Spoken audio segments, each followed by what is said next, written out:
ஈரான்ல என்னடா திடுதுப்புன்னு இவ்வளவு மக்கள் ஒரு வார காலமா போராட்டத்தில் ஈடுபடுறாங்கன்னு பார்த்தா அந்த போராட்டத்தை ஒருங்கிணைக்கிறதே இஸ்ரேலுடைய மொசாட் தான் அப்படிங்கிற அதிர்ச்சிகரமான ஒரு தகவல், உண்மையான தகவல் வீடியோவோட நமக்கு சிக்கியிருக்கு. இஸ்ரேல் ஈரான் மேல வார் தொடுப்பதற்கான எல்லா வேலையும் செய்யறாங்க. அது மட்டுமல்ல, பழைய ஷா பரம்பரையை கொண்டு வர்றதுக்கு ட்ரம்ப் எந்த அளவுக்கு முயற்சி எடுக்கிறார் அப்படிங்கிறத ஃபாக்ஸ் நியூஸினுடைய இன்டர்வியூ இப்போ தெளிவுபடுத்துது. இது ஒரு புறம் இருக்க, காசாவில் மறுபடியும் சீஸ்ஃபயர் டீலை மீறி இஸ்ரேல் நடத்தி இருக்கக்கூடிய தாக்குதலில் அப்பாவி பாலஸ்தீனியர்கள் எப்படியெல்லாம் கொலை செய்யப்பட்டிருக்காங்க அப்படிங்கிறத வீடியோ காட்சிகளோட நம்ம பார்க்க போகிறோம். மிடில் ஈஸ்டில் ரொம்ப மோசமான ஒரு சுச்சுவேஷனுக்கு ட்ரம்ப்பும் நெதன்யாகவும் இப்போ தள்ளியிருக்காங்க. டீடைல் ரிப்போர்ட்டா பேசலாம், வாங்க பார்க்கலாம் உறவுகளே. இது பிரசாத் சிக்னேச்சர். சென்னையோட மற்றொரு அடையாளம் M1 மொபைல் ஷோரூம். உலகத்தரம் வாய்ந்த மொபைல்களை உள்ளூர் சந்தையில் கம்மியான ரேட்டுக்கு, அதுவும் ஆஃபரோட கொடுக்குறாங்க. வாரண்டியோட கேரண்டியும் கன்ஃபார்ம். எல்லா டைப் ஆஃப் மொபைலும் இங்கே வாங்கலாம். ஆன்லைன்லேயும் இருக்குது, ஆஃப்லைன்லேயும் வாங்கிக்கலாம். தொடர்புக்கு 7305258665 இந்த நம்பருக்கு கான்டாக்ட் பண்ணுங்க. உங்களுடைய தொழில் சம்பந்தமான விளம்பரங்களை நமது சேனலில் ஒளிபரப்ப உங்களுக்கான அருமையான வாய்ப்பு. ட்ரம்பினுடைய வீடியோ ஒன்று சிக்கியிருந்தது. 97% of the drugs coming in by water, and we are going to start now hitting land. With regard to the cartels, the cartels are running Mexico. It's very, very sad to watch and see what's happened to that country, but the cartels are running and they're killing 250, 300,000 people in our country every single year. The drugs, it's horrible. Okay, அவர் என்ன பேசுறாரு அப்படிங்கிறத நான் அப்படியே translate பண்ணிடுறேன். Iran மக்கள் மிகவும் நல்லவர்கள் அப்படிங்கிற ஸ்டேட்மெண்ட். ஐயோ, இவன் எதுக்கு இவங்களை நல்லவன் சொல்றான் அப்படின்னா என்ன, அந்த இடத்தையும் திருட போறான்னு அர்த்தம். 1979க்கு முன்பு நான் அங்கே ரியல் எஸ்டேட் தொழில் பண்ணிட்டு இருந்தேன். 1979லலாம் ட்ரம்ப் வந்து இளமையாக இருந்த காலகட்டத்தில் எப்ஸ்டீன் ஃபைல்ஸ் ரிலேட்டடான விஷயங்கள், சர்வதேச மாமா எப்ஸ்டீன் வந்து என்னெல்லாம் செஞ்சுருக்காரு, அதில் ட்ரம்பினுடைய தேவைகள் என்னவாக இருந்தது அப்படின்னு நாடறியும். இப்படிப்பட்ட நிலையில் அப்போது நான் ரியல் எஸ்டேட் தொழில் பண்ணிக்கிட்டு இருந்தேன் அப்படின்னு ட்ரம்ப்புங்கிற அந்த பணக்கார மனுஷன் இப்போ தன்னை பற்றியும் பெருமையாக சொல்லிக்கிட்டு இருக்கார். ஓகேவா, இதெல்லாம் ஃபாக்ஸ் நியூஸ் இன்டர்வியூவில் நடந்துக்கிட்டு இருந்த விஷயங்கள் தான். இப்போ நீங்கள் வீடியோ பார்த்தீங்கல்ல அதில். ஸோ அங்கே நிறைய பணம் சம்பாரித்தோம். நான் மட்டும் கிடையாது, என்னுடைய ஃப்ரெண்ட்ஸும் ஈரானில் சம்பாரித்தோம். பட் இப்போ அப்படிப்பட்ட சூழ்நிலை அங்கே இல்லை, எங்களால் சம்பாதிக்க முடியல அப்படின்னு சொல்கிறார். அப்படின்னா என்ன, மறுபடியும் தன்னுடைய வியாபாரத்தை ஈரானில் நடத்துறதுக்கு அவருக்கு ஒரு புதிய ஒரு ஆட்சி ஒன்று தேவை. கம்யூனி ஆட்சியை தூக்கிட்டு புதுசாக ஒரு ஆட்சியை நிறுவனங்கிறது தான் அவருடைய எண்ணப்பாடு. இன்று ஈரான் மக்கள் போராட்டத்தில் ஈடுபடுகிறார்கள். அவன் நாட்டில் போராட்டம் பண்ணுறான், உனக்கு என்ன பிரச்சனை அப்படிங்கிற கேள்வி நமக்குள்ளே இயற்கையாகவே வருது. அவர்களில் யாரேனும் உயிரிழந்தால் ஈரான் மீது நாங்கள் போர் தொடுப்போம் அப்படிங்கிற ஸ்டேட்மெண்ட்டை ட்ரம்ப் ஃபாக்ஸ் நியூஸ் இன்டர்வியூவில் ஸ்டேட்மெண்ட்டாக கொடுத்துருக்காரு. இது என்னப்பா புதுசாக இருக்குது. அந்த நாட்டில் ஜனநாயக அடிப்படையில் தேர்ந்தெடுக்கப்பட்ட பிரசிடென்ட் ஒருத்தர் பெஜஸ்கியான் இருக்கார். அவங்க அந்த நாட்டு மக்களை வந்து பார்த்துப்பாங்க. அது உள்நாட்டு பிரச்சனைங்கும் போது அவங்க முடிவெடுத்துப்பாங்க. இது யார் உள்ளே பூந்து ஆட்டம் காட்டுறது அப்படிங்கிற கேள்வி உங்களுக்குள்ளே இயற்கையாக வரும்ல. சரி, அப்படி பார்த்தா வந்து அமெரிக்கா அமைதியான நாடா என்ன? அப்போ அமெரிக்காவிலையும் இதே மாதிரியான உள்நாட்டு பிரச்சனைகள்லாம் இல்லையான்னு கேட்டால் ஏகப்பட்ட பிரச்சனைகள் அமெரிக்காவில் தான் இருக்குது. ஒரு நர்ஸ் ஒருத்தவங்க போராட்டத்தில் ஈடுபடுறாங்க அமெரிக்காவில். அந்த காட்சியை பாருங்க.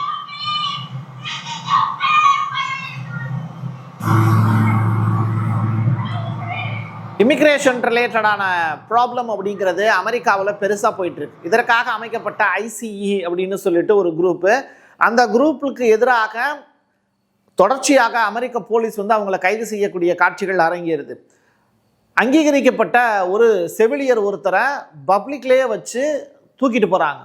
இது அந்த பொண்ணு வந்து பார்த்திங்கன்னா எனக்கு பிடிக்காம இவங்க வந்து இந்த ஆக்டிவிட்டியில் ஈடுபடுறாங்க அப்படின்னு சொல்லி கதறாங்க. இந்த வீடியோவினுடைய நீட்சி பார்த்தோம் அப்படின்னா அவங்களுக்கு பாலியல் தொடர்பான இம்சையையும் அவங்க கொடுக்கறதா தான் அந்த பெண் வந்து கதறாங்க. சரிங்களா, இது அமெரிக்காவில் நடந்திருக்கக்கூடிய சம்பவம். அமெரிக்காவில் பட்ட பகல்லையே அந்த பொண்ணை வந்து கடத்திட்டு போகிறாங்க அப்படிங்கிறது தான் செய்தியாக பதிவாயிருக்கு. உலகத்தில் பெண்களுக்கு பாதுகாப்பற்ற நாடு எது அப்படின்னு கேட்டால் அமெரிக்கா தான் அப்படின்னு இந்த விஷுவல் மூலியமாக நம்மளால் புரிஞ்சுக்க முடியுது.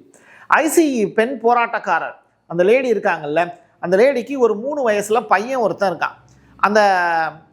இந்த லேடி என்ன பண்ணுறாங்க, வேறு நாட்டில் இருந்து இங்கே அமெரிக்காவுக்கு குடிபெயர்ந்தவங்க. அவங்க தன்னுடைய காரில் வந்து மூவ் பண்ணி போகிறாங்க. அந்த காரை நிப்பாட்டலை அப்படிங்கிற ஒரே காரணத்தினால இந்த போலீஸ் இருக்காங்கல்ல, அமெரிக்க போலீஸ், அவங்க நிப்பாட்டலைங்கிற ஒரே காரணத்தினாலேயே துப்பாக்கியை வச்சு அந்த வண்டியை ஓட்டிகிட்டு போனால் அந்த லேடியை சுட்டுட்டார். அந்த பொண்ணு இறந்து போயிட்டாங்க.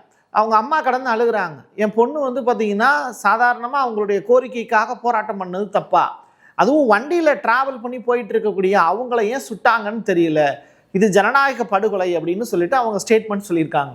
ஸோ அந்த 3 வயது குழந்தைக்கு இப்போ பொறுப்பை ஏற்பாரா ட்ரம்ப்பு? இந்த மாதிரியான கேள்விகள் இருக்குது. நாட்டையே உன்னால் காப்பாற்றுறதுக்கு உனக்கு துப்பு இல்லை, நீ இன்னொரு நாட்டின் மீது எப்படி அக்கறைப்படுவாய் அப்படிங்கிற கேள்வியை யதார்த்தமாக எழுப்ப வேண்டிய தேவை இருக்குது. சரி, இது அப்படியே இருக்க இப்போ காட்சியை பாரு. இப்படி வெடிச்சிச்சுல, இது எங்கே தெரியுமா? காசாவில் போர் நிறுத்தமாச்சு பிரசாத். அப்படி ஒரு சம்பவம் நடக்க வாய்ப்பே இல்லையேன்னு கேட்டால் 503வது முறையாக போர் நிறுத்த ஒப்பந்தத்தை மீறி இருக்கிறது இஸ்ரேல். காசாவில் இரவு முழுவதும் நடத்தப்பட்டு இருக்கக்கூடிய தாக்குதல், 14 பாலஸ்தீனியர்கள் குழந்தைகளோடு சேர்த்து மரணம் அடைஞ்சிருக்காங்க. ஈரானை வம்புக்கு இழுக்க அப்பாவி பாலஸ்தீனிய உறவுகள் மீது கை வச்சா ஈரான் வந்து சண்டைக்கு வரும் அப்படின்னு இஸ்ரேலுடைய எதிர்பார்ப்பு. அதுதான் அமெரிக்காவுக்கு தேவை. அப்படிங்கிறதுனால அமெரிக்கா சொல்லி இஸ்ரேலை தூண்டிவிட்டு இஸ்ரேல் மூலியமாக இப்போ காசாவில் பெரியதொரு தாக்குதல் நிகழ்த்தப்பட்டிருக்கு. இரவு முழுவதும் பாலஸ்தீனியர்கள் கதறிக்கொண்டு கண்ணீர் வடிக்கக்கூடிய காட்சிகள் அரங்கேறி இருக்கு. சரி, கடந்த 8 நாட்களாக நம்ம ஒரு செய்தியை பார்த்தோம். அதுக்கு முன்னாடியே ஒரு 11வது நாள் நினைக்கிறேன், இன்னைக்கு ஈரானில் தொடர்ச்சியாக மக்கள் போராட்டத்தில் ஈடுபட்டுக்கிட்டு இருக்காங்க. ஈரானில் அரங்கேறி இருக்கக்கூடிய தொடர்ச்சியான போராட்டங்கள், மக்கள் தன்னெழுச்சியாக போராட்டத்தில் ஈடுபடுறாங்கல்ல, அதுக்கு பின்னாடி யார் இருக்கா அப்படின்னு சொல்லி ஈரான் சர்ச் பண்ணுறாங்க. ஈரானிய IRGC குழு ஒரு நபரை வந்து கைது பண்ணுறாங்க. அவர் யாருன்னு சொல்லி பார்த்தா அவர் இஸ்ரேலுடைய மொசாட்டினுடைய உறுப்பினர். ஹண்டேலா அப்படிங்கிற ஹேக்கர் குரூப்பை அவங்கள பிடிக்கிறாங்க. சரி, ரகிமி அப்படிங்கிற அந்த மொசாட்டினுடைய உளவாளி இஸ்ரேல்காரங்கிறத IRGC கண்டுபிடிக்கிறாங்க. அந்த நாய்கிட்ட விசாரணை நடத்துகிறாங்க. அந்த நபர் வந்து பார்த்தீங்கன்னா ஏகப்பட்ட இன்ஃபர்மேஷனை சொல்கிறார். அவர் 12 நாள் போர் நடந்ததில்ல, ஜூன் ஜூலையில், அந்த டயத்தில் இருந்தே அவர் ஈரானில் தான் முகாமிட்டு இருக்கிறதா தகவல் வெளியாக இருக்குது. தொடர்ச்சியாக இஸ்ரேலுக்கு ஏகப்பட்ட இன்ஃபர்மேஷனை அவர் கடத்திக்கிட்டே இருக்கார். அதே நேரத்தில் இஸ்ரேல் சைடில் இருந்து இந்த ரஹிமிங்கிற மொசாட் உளவாளிக்கு ஒரு ப்ராஜெக்ட் ஒன்று கொடுக்கப்படுது. அது ஈரானில் பெரிய அளவிலான வன்முறையை கட்டவிழ்த்து விட்டு அந்த நாட்டில் ஆட்சி கவிழ்ப்பு செய்யணும் அப்படிங்கிறது தான் திட்டம். மக்களில் சில குரூப் இருப்பாங்க, அவங்க எந்த வேலைக்கும் போகாதவங்களா இருப்பாங்க. அவங்கள திசை திருப்பி பிரெயின் வாஷ் பண்ணி அந்த நாட்டினுடைய அரசுக்கு எதிராக நீங்கள் போராட்டம் பண்ணுங்கள், உங்களுக்கு காசு தரேன் அப்படிங்கிறது தான் அந்த ப்ராஜெக்ட். அந்த அடிப்படையில் ஈரானுடைய நலனுக்கு எதிரான தேச விரோதிகள் ஒன்றாக சேர்ந்து ஒரு பெரிய மாசான ஒரு போராட்டத்துக்கு பிளான் பண்ணி மக்களை திரட்டுறாங்க. இப்படி வெவ்வேறு இடங்களில் போராட்டம் நடந்த உடனே செம்மறியாட்டு கூட்டம் மாதிரி மக்கள் ஒரு இடத்துல இருந்து வெவ்வேறு இடங்களுக்கு போராட்டங்கள் பரவிக்கிட்டே இருக்கு. இதுதான் ஈரானில் நடந்துகிட்டு இருக்கிறதா ஈரானுடைய IRGC ரிப்போர்ட் ஃபைல் பண்ணியிருக்காங்க. சரி, இது இப்படி இருக்க லெபனானை மட்டும் இஸ்ரேல் விட்டுருவாங்களா, அமெரிக்கா விட்டுருவாங்களான்னு கேட்டால் அங்கே ஹிஸ்புல்லா படையை ஒட்டுமொத்தமாக முடிச்சு விட்டாங்க. அங்கே ஆளக்கூடிய அரசும் வந்து பார்த்தீங்கன்னா அமெரிக்காவினுடைய கொத்தடிமை அரசு தான் ஆண்டுகிட்டு இருக்கு. ஹிஸ்புல்லாவினுடைய படைகளையும் தளபதிகளையும் காலி பண்ணிட்டாங்க. தெற்கு லெபனானில் இப்போது 85,000 ஆயுதங்கள் கைப்பற்றப்பட்டிருக்கிறதா இஸ்ரேல் அனௌன்ஸ் பண்ணியிருக்காங்க. கைப்பற்றப்பட்ட ஆயுதங்களே 85,000னா ஈரான் மூலியமா சிரியா வழியாக ஹிஸ்புல்லாவுக்கு போயிருக்கக்கூடிய ஆயுதங்களுடைய எண்ணிக்கை இன்னும் நிறையா இருக்கலாம். ஸோ தொடர்ச்சியாக தேடுதல் வேட்டைங்கிறது லெபனானில் அரங்கேறும் அப்படிங்கிற அனௌன்ஸ்மெண்ட்டும் கொடுத்துருக்காங்க. ஸோ இப்படி இஸ்ரேல் வந்து ஒரு பெரிய சூளுரையும் எடுத்து அங்கே லெபனானில் வேலை பார்த்துக்கிட்டு இருக்கு. ஒரு வீடியோ ஒன்று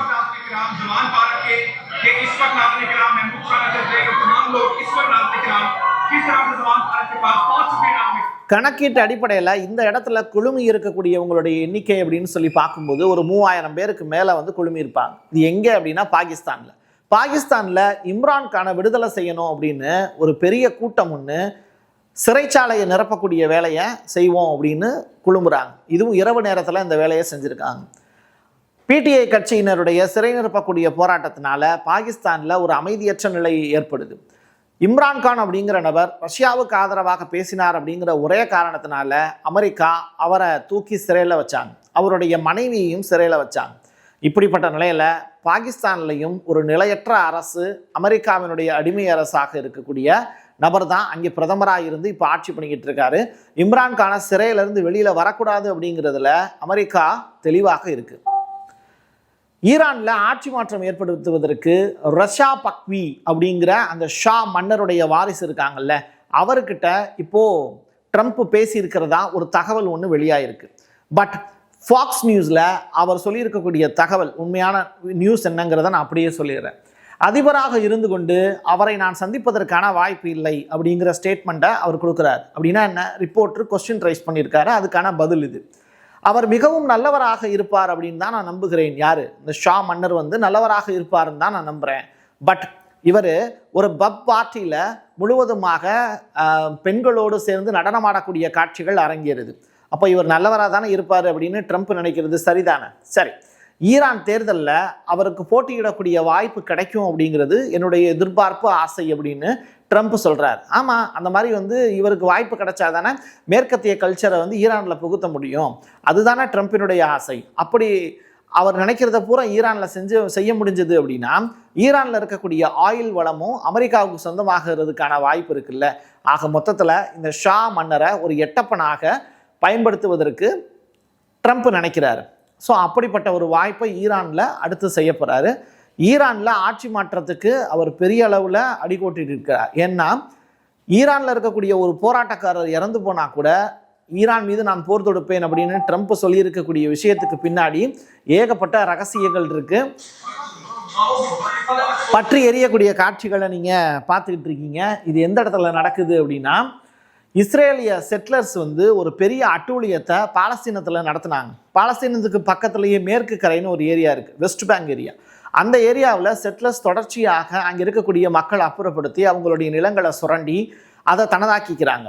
துப்பாக்கியோடு வரக்கூடிய அவங்க பாலஸ்தீனத்தினுடைய ஆலிவ் ட்ரீஸ் எல்லாத்தையுமே அழிச்சிட்டாங்க. இப்படி தாய்மரமாக இருக்கக்கூடிய ஆலிவ் மரங்களை அழிச்சதுனால பாலஸ்தீன மக்கள் வெகுண்டெழுந்து போராட்டத்திலையும் ஈடுபட்டாங்க. அதில் இருக்கக்கூடிய சின்ன குழந்தைகளையும் அவ்வப்போது கைது செய்து சிறையில் அடைத்து அவங்களுடைய வாழ்நாளையே கேள்விக்குறியாக்குனாங்க இஸ்ரேல். இப்படிப்பட்ட நிலையில் நெப்லஸ், ஜலோடு அப்படிங்கிற நகரங்கள் மேற்கு கரையில் இருக்குது. அங்கே இருக்கக்கூடிய பள்ளிக்கூடங்கள் இருக்குல்ல, நீங்கள்லாம் எதுக்கடா படிக்கிறீங்க? உங்களுக்கெல்லாம் படிக்கிறதுக்கு என்னடா வந்து வாய்ப்பு? அப்படிப்பட்ட வாய்ப்பை கிழித்தெறிவோம் அப்படின்னு சொல்லி செட்லர்ஸ் வந்து தொடர்ச்சியாக பாலஸ்தீனத்தினுடைய மாணவர்களை அங்கிருந்து கல்லூரி மாணவர்களை கைது பண்ண நிகழ்வு, 800 மாணவர்களை கைது பண்ண நிகழ்வு 3 நாளைக்கு முன்னாடி நடந்தது. நேற்றைய தினம் வந்து பார்த்தீங்கன்னா பள்ளிக்கூடங்களில் தீ வச்சு அந்த ஸ்கூலை பூரா எரிக்கிறாங்க. இப்படி பாலஸ்தீனியர்கள் படிக்கக்கூடாது அப்படிங்கிறதுல இஸ்ரேலிய செட்லர்ஸ் அவ்வளோ தெளிவாக இந்த வேலையை பார்த்துருக்காங்க. இது பத்தாததுக்கு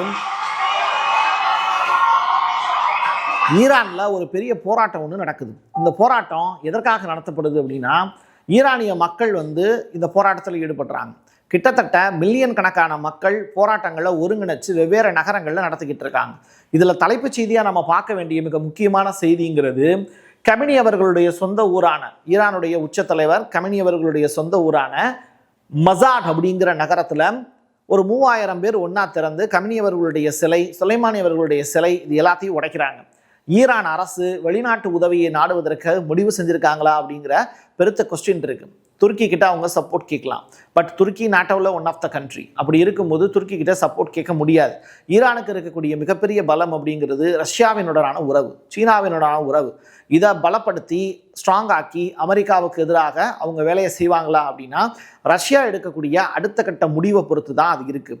ஸோ ரஷ்யாவினுடைய முடிவு அப்படிங்கிறது ட்ரம்ப்பினுடைய அந்த அமைதி ஒப்பந்தத்தில் இருந்து வெளியில் வந்தாங்கன்னா ஒரு பெரிய வாரை வெனிசுலாவுக்கு எதிராக ட்ரம்ப் செஞ்ச செயலுக்கு எதிராகவும் அவங்க நகர முடியும். ஈரான்லையும் அந்த ஆட்சியை காப்பாற்றி வைக்க முடியும். இப்படிப்பட்ட வேலையை புட்டின் அரசு செய்யுமா அப்படிங்கிறத அடுத்த வீடியோவில் நான் சொல்கிறேன். என் கையெழுத்து என் மக்களுக்கானது உறவுகளே. மீண்டும் ஒரு பதிவில் சந்திக்கலாம். நன்றி, வணக்கம். சென்னையோட மற்றொரு அடையாளம் M1 மொபைல் ஷோரூம். உலகத்தரம் வாய்ந்த மொபைல்களை உள்ளூர் சந்தையில் கம்மியான ரேட்டுக்கு, அதுவும் ஆஃபரோடு கொடுக்குறாங்க. வாரண்டியோட கேரண்டியும் கன்ஃபார்ம். எல்லா டைப் ஆஃப் மொபைலும் இங்கே வாங்கலாம். ஆன்லைன்லேயும் இருக்குது, ஆஃப்லைன்லேயும் வாங்கிக்கலாம். தொடர்புக்கு 7305258665 இந்த நம்பருக்கு காண்டாக்ட் பண்ணுங்க. உங்களுடைய தொழில் சம்பந்தமான விளம்பரங்களை நமது சேனலில் ஒளிபரப்ப உங்களுக்கான அருமையான வாய்ப்பு.